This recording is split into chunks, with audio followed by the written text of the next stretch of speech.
माझा एक प्रश्न आहे. बेसिकली सगळ्या ज्या आर्ग्युमेंट बघतोय आम्ही, म्हणजे न्यायालयात असतील किंवा Asim used to be there at स्पीकरच्या इथे, एक लीगल आहे म्हणून दरवेळेला ते सांगायचं जायचं की 10th शेड्यूल जरी असलं तरी इथे नेतृत्व बदल झाला आहे. त्यामुळे there is no question of merger. तर असीम सर, ते डू यू ॲक्सेप्ट दिस? अशा पद्धतीने खरोखरच नुसतं नेतृत्व बदल आहे आणि असं असेल तर does it lead to a violation of 10th schedule? एक आम्ही वाचतोय हे, यू आर द एक्सपर्ट, किंवा उद्धवजींना विचारायचं होतं, मग नुसतंच नेतृत्वाबद्दल सीमित हा प्रश्न राहतो किंवा हे पूर्ण व्हायोलेशन करून मग जसं तुम्ही म्हणाला तसं हा कटाचा भाग होतो? Can you explain in that? माझे मित्र रोहित शर्मा यांनी पण मगाशी सांगितलं तेच. पुन्हा एकदा सांगतो की नेतृत्व बदल हा कोणत्या विधिमंडळामध्ये झाला की मूळ राजकीय पक्षामध्ये झाला, हा प्रश्न महत्त्वाचा आहे.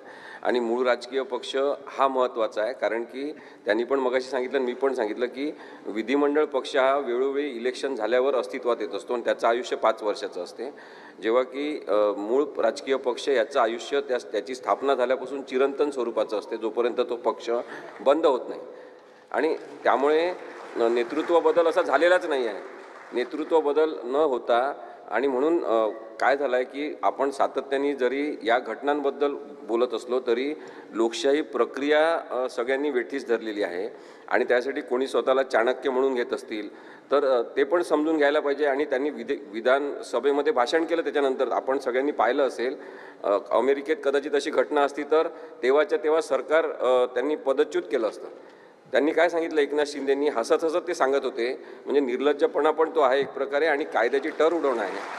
ते सांगत होते की आम्ही रात्री भेटायचो आणि दिवस होण्याच्या आधी मी परत यायचो घरी, हे त्यांनी सांगितलेलं आहे. त्यामुळे आता या गोष्टींचा काही आपल्या न्यायालयांमध्ये पुरावा म्हणून वापर करू शकत नाही. विधिमंडळामध्ये झालेलं जे संभाषण आहे त्याला प्रोटेक्शन आहे, याचा अर्थ जनता मुकी आणि बहिरी नाही.